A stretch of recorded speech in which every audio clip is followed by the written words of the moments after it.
ఓ నమో శ్రీ లక్ష్మీ వెంకటేశ్వరాయ శ్రీ మహాగణాధిపతి నమ. ఉగ్రం వీరం మహావిష్ణుం జ్వలంతం సర్వతోముఖం నృసింహం భీషణం భద్రం మృత్యుర్మృత్యుర్నమామ్యహం. ప్రేక్షకులకు నమస్కారాలు తెలియజేస్తూ మనం జూలై మాసంలో మన రాశులకి ఎలా ఉంటాయో తెలుసుకుందాం. జూలై మాసంలో గ్రహాల యొక్క పరిస్థితి ఎలా ఉన్నది, ఏ గ్రహాలు ఎక్కడున్నాయి తెలుసుకుని మనం ఒక్కొక్క రాశి గురించి కూడా తెలుసుకుందాం. అయితే మరి జూలై మాసంలో గ్రహాలన్నీ ఎక్కడున్నాయా అంటే మిథున రాశిలోకి వచ్చేటప్పటికి గురుడు రవి మిథున రాశిలో ఉన్నారు. వృషభ రాశిలో శుక్రుడు ఉన్నాడు. మరి కర్కాటక రాశిలో బుధుడు, సింహ రాశిలో కేతువు, అంతేకాకుండా మరి కుజుడు కూడా సింహరాశిలోనే ఉన్నాడు. మరి సప్తమ స్థానమైనటువంటి కుంభ రాశిలో రాహు ఉన్నాడు.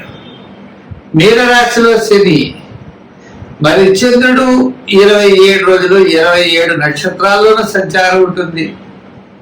కాబట్టి మనకి మన యొక్క రాశులకి జూలై నెలలో మనం ఎలా ఉంటుంది, ఏ విధమైనటువంటి సులభమైన పరిహారాలు మనం చేసుకోవచ్చు, చేసుకుంటూ ఏ విధమైనటువంటి కార్యాన్ని మనం పూర్తి చేయగలుగుతాం అని మానవుని యొక్క ప్రయత్నం, ఆ ప్రయత్నంతో పాటు దైవ బలాన్ని సంపాదించడం కోసం మనం తప్పకుండా తెలుసుకుంటాం. ఇబ్బందులు వస్తాయి అనుకున్నప్పుడు వాటిని అవాయిడ్ చేస్తాం. అనుకూలంగా ఉన్నప్పుడు కాస్త వేగంగా మన ప్రయాణాన్ని ముందుకు సాగిస్తాం. ఆ విధంగా గ్రహాలు ఎప్పుడు కూడా జ్యోతిషం అంటే కాంతిని ఇచ్చేది, మనల్ని నడిపించేది, మనం చూసుకుని నడిచేది. ఈ విధమైనటువంటి ఆలోచనతో మనం ముందుకెళ్ళాలి. తప్పనిసరిగా ముందుగా మనం మేష రాశి గురించి జూలై నెలలో ఎలా ఉందో తెలుసుకుందాం. జూలై నెల మీన రాశి వారికి ఎలా ఉంటుంది మనం చూసినట్లయితే వ్యయంలో రాహు, జన్మంలో శని, తృతీయంలో గురుడు, తృతీయంలో రవి. అదేవిధంగా మరి తృతీయం కాకుండా చతుర్థం అర్థాష్టమ గురుడు కాబట్టి 4లో గురుడు, 4లో రవి, 5లో బుధుడు, మరి కాస్త తృతీయంలో శుక్రుడు. ఏదైనప్పటికీ గ్రహాల యొక్క బలాబలాలు సామాన్యంగా కనబడుతున్నాయి. ప్రతి గ్రహము కూడా అనుకూలంగా లేదు. కాబట్టి మనం సామాన్యంగా ఉన్నప్పుడు మిశ్రమైనటువంటి ఫలితాలు గ్రహాలన్నీ చూపిస్తున్నాయి. కాబట్టి విద్యార్థుల జాగ్రత్తలు తీసుకోవాలి. ఉద్యోగస్తులు కూడా వ్రాత పనుల్లో అధికారులతో జాగ్రత్తలు తీసుకోవాలి. అలాగే వృత్తుల వారు కూడా ఆయా వృత్తులు చేసేటప్పుడు జాగ్రత్తలు తీసుకోవాలి. వ్యాపారమైనటువంటి ఆర్థిక లావాదేవీల్లో కూడా నూతనమైన వ్యాపార విషయంలో ఆలోచన చేయాలి. పెట్టుబడులు పెట్టేటప్పుడు పార్ట్నర్షిప్ విషయంలో మరింత శ్రద్ధ, జాగ్రత్తలు అవసరమవుతుంది. అంతేకాకుండా ముఖ్యంగా తప్పనిసరిగా ఆరోగ్య సూత్రాల్ని ఈ రాశి వారు పాటించవలసి వస్తుంది. ఎంచేత అనారోగ్య సూచనలు కనబడుతున్నాయి కాబట్టి ఆరోగ్య సూత్రాలను పాటించండి. చిన్న చిన్న ఇబ్బందులతో మీరు గట్టెక్కగలుగుతారు. ప్రతి పని కూడా శ్రద్ధ అనేది చాలా అవసరం. గ్రాముల యొక్క అనుకూలత లేనప్పుడు ప్రవాహానికి ఎదురడం కూడా ఆనందంగా స్వీకరించాలి. ఆ కష్టాలు ఎంతకన్నా కష్టాలు ఏమిటి అనుకోవాలి. అంతేకాదు మన ప్రయత్నం చాలా గట్టిగా చేయాలి. జ్యోతిష్యం ఎప్పుడు కూడా బ్యాటరీ లైట్ల లైటింగ్ను చూపిస్తుంది. నడిచేది, ప్రయత్నం చేసేది మనం చేసే ప్రయత్నానికి దైవ బలం తోడైతే మన మంచి ఆలోచనలతో వాలుగా ప్రవహించే నదిలో మనం ఈత కొట్టినట్టు వేగంగా వెళ్ళగలుగుతాం. లేదా ప్రవాహానికి ఎదురు ఈదాలి, అది కష్టంగా ఉంటుంది. అది కాబట్టి ఇటువంటి సమయంలో ప్రతిరోజు శివాలయానికి వెళ్ళండి, నవగ్రహ ప్రదక్షిణ చెయ్యండి, నవగ్రహ దానాలు చెయ్యండి. ప్రతిరోజు గుళ్ళోకి వెళ్ళి ఓం నమః శివాయ అనే పంచాక్షరీ మంత్రాన్ని జపించండి.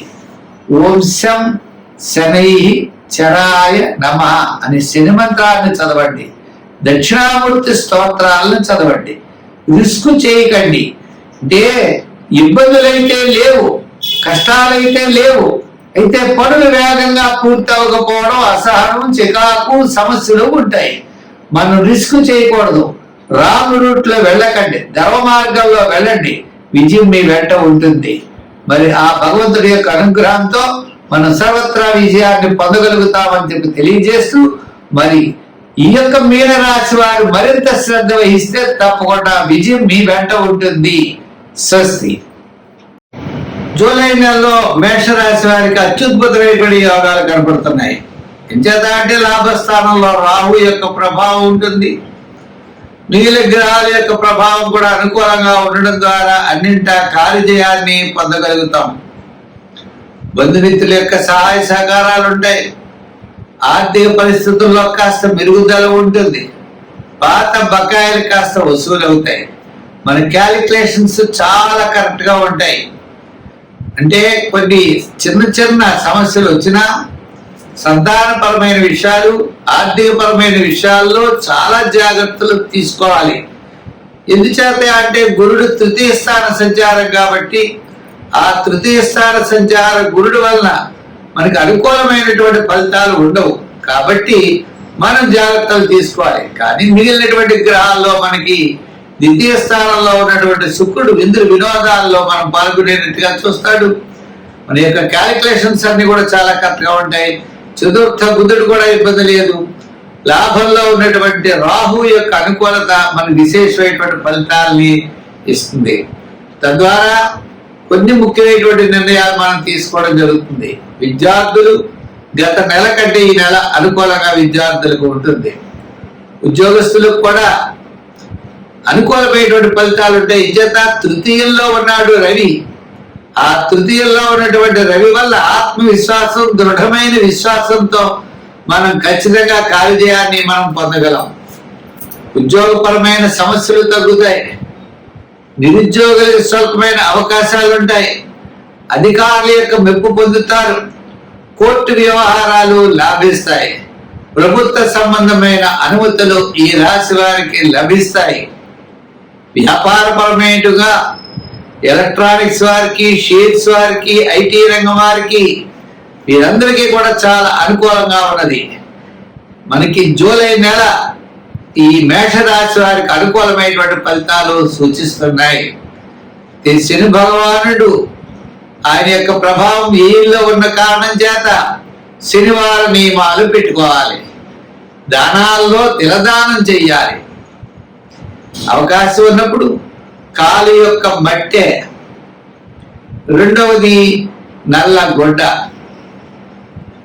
ఒక స్టీల్ గ్లాసు, ఇవి నువ్వులు, ఓ చెంచాడు నువ్వులు తీసుకుని నల్లగొడ్డలో కట్టి ప్రవహించే నదిలో శనివార సమయంలో వేస్తే తప్పకుండా ఈ మేషరాశి వారికి అనుకూలమైనటువంటి ఫలితాలు సంభవిస్తాయి.